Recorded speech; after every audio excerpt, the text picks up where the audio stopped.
वेदांत वेद्य यज्ञेश पुराण पुरुषोत्तम जानकी वल्लभ श्रीमान अप्रमेय पराक्रम। जय श्रीराम।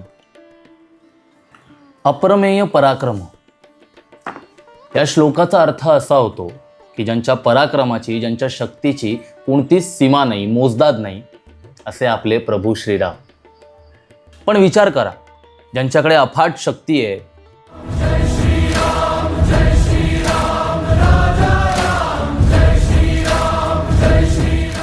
जे स्वतः विष्णूचा अवतार आहेत, त्यांना आपण मर्यादा पुरुषोत्तम का म्हणतो बरं?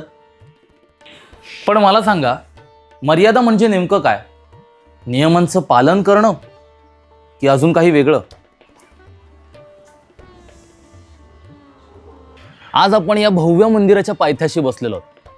प्रभू श्रीराम यांचं आयुष्य किती राजेशाही असेल असा विचार येतो ना। पण खरं सांगू का हो, त्यांचं आयुष्य म्हणजे ना त्यागाची एक मालिका होती। अहो, ज्या दिवशी राज्याभिषेक होणार होता त्या दिवशी वनवासाची आज्ञा झाली।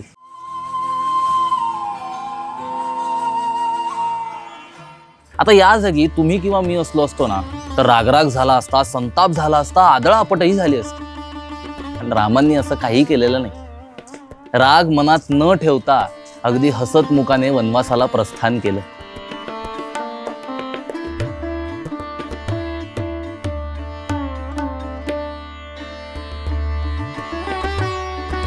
मर्यादा म्हणजे आपल्या स्वतःच्या सुखापेक्षा आपल्या कर्तव्याला वरचढ मानणं। काय होतं माहितीये का, अगदी थोडं जरी अपयश आलं ना तरी आपण नाराज होतो, हताश होतो आणि अगदी सहज कोणाला तरी दोष देऊन मोकळे होतो।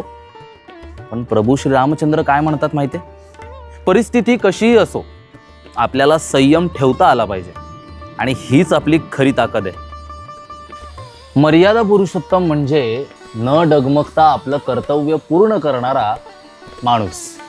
होय, माणूस।